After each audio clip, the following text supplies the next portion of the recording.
Hey folks, I'm Dr. Chris and welcome to Maturation 101. You know, a lot of times we talk about maturation and the process we go. Maturation is the process where you grow. If you're not growing, folks, you're dying. And that's the problem. A lot of people don't want to evolve.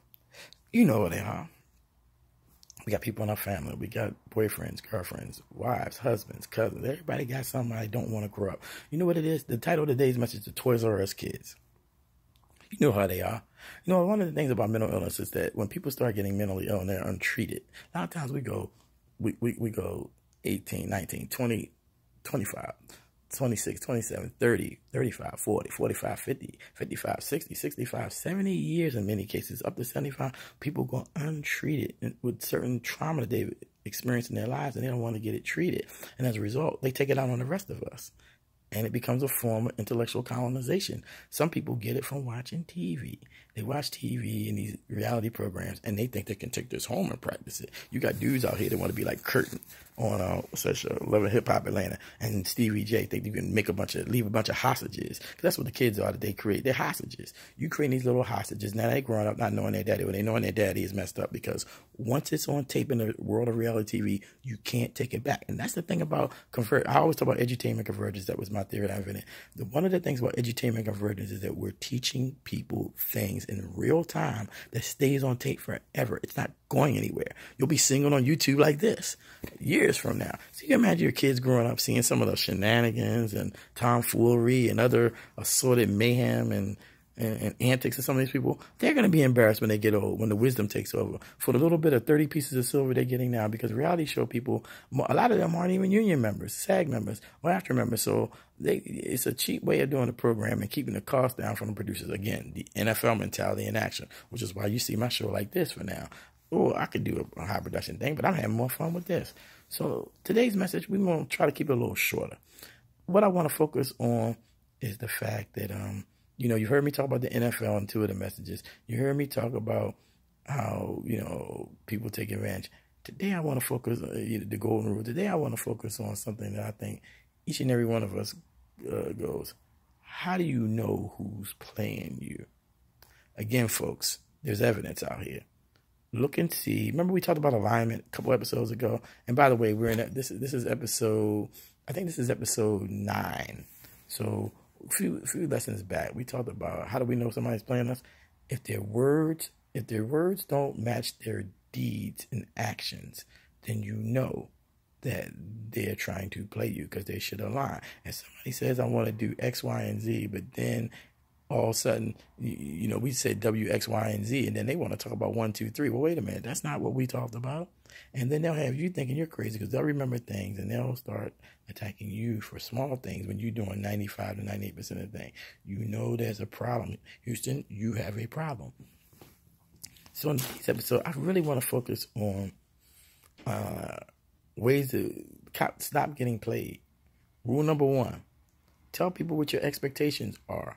If they don't like the expectation, then that's when you get in the negotiation process. But there's certain things you got to have as a red line. If they cross the red line, there has to be some sort of action or punishment, else they'll keep doing it. It's abusive behavior. You have to be guard on that.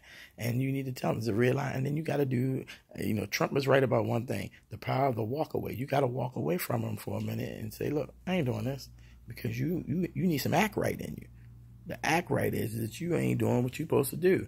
And so there, you see how I moved that camera right there? I'm trying to get some emphasis on here, folks, some emphasis. Act right is so important because people will keep engaging in negative and deviant behavior until you check them. Because they think it's cool. They've been getting away with it all this time and you ain't saying nothing, so it must be all right. And by the way, when people try slick stuff on you, that's how they've been operating most of the time anyway.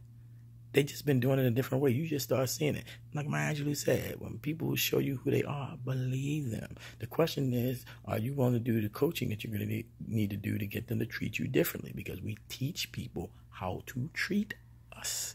That's why some people abuse us, treat us like a mark, and do other things. So the way you know, bottom line is, how do you know somebody's playing you? If they're words and actions are not aligned and not in agreement, you know they're playing you. And how do you do that? You start making a list of things that they say to you. And then you look at actions. Because the actions will tell you, I had somebody. And then finally I had to come to grips with saying, look, Your words and actions don't agree. On one hand, you said, I want to have this relationship, but you only want that relationship on your terms, meaning you wanted to get treated like a girlfriend. You wanted the nice gifts, jewelry, things like that, going out, the dinner and all that. You wanted all that nice stuff, but then you didn't want to get no real commitment. You want to say, well, can't we be friends and I don't have to do anything? No, homegirl. Let me explain something to you. I think I had this before. I heard my mind is on my money, my money's on my mind. In other words, for ladies, I had a girlfriend. She used to always refer to her private parts as her cooch. And she said, my cooch is valuable. And she said to me, I said, well, to use your vernacular, yes, your cooch is valuable. But you know what? My Benjamins and my Ulysses are valuable as well. So is my mind. And so when I see that my cooch, which is in my wallet and in my brain, are being used to support and finance the lifestyle that you want to have, but then I don't get to have a reunited moment with the cooch, then I think I'm getting played.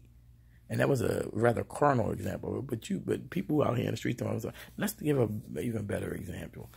You helping somebody out and you're doing the right thing by them, but they determined that they just want to keep a friendship. Well, they weren't thinking about, that's not what they were leading you to believe the possibility of while they were getting their bills paid, right?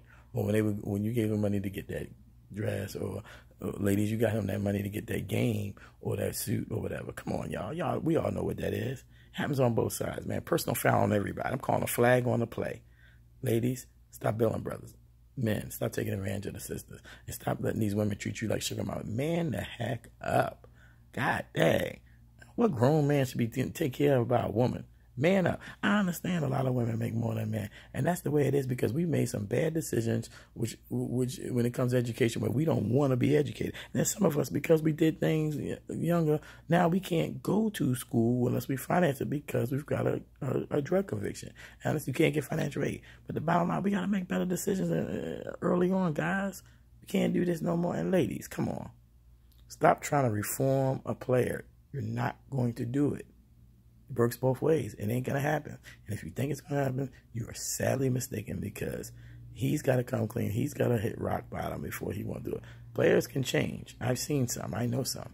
But most of them won't change until they have a lot of leverage, just forcing them to change. And that's what happens. Something bad has to happen. And then they change usually, and they'll change.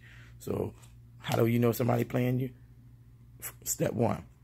Make a list of the person or person you suspect of playing you, or people close to you, and write down the key things they always say to you, and then look at their actions and write down the actions based on the saying. Is what they're saying matching what they're doing? If it's not, they fake, they phony, or they got some kind of mental illness, something's going on, and you either need to check it up front or leave them alone and let them come to you and then say, well, why do you do that? Because these words were action deeds. And one way they fake me, they got some scandal going on, is that it always tends to favor them at the expense of you or others. You don't need that. And that's what we're talking about. So until the next time, you want to know what somebody's doing to you, if they playing you, look at that, listen to their words, and then look at their actions and put them on a sheet of paper and match them. And if they don't match, they fake me out. You got to keep distance from them. And that's the point. That's the name of that tune. And until the next time, this is Dr. Chris reminding you, it's not your environment, but it's you. The quality of your mind, the integrity of your soul, determination of your will, that is what you are. You are what you aspire to be and not what you now are. So go for it. And remember, do the homework. Make that list of 3 or 4 key people in your life, of what they're saying to you, and then look and see if their actions agree. And with that, we're out.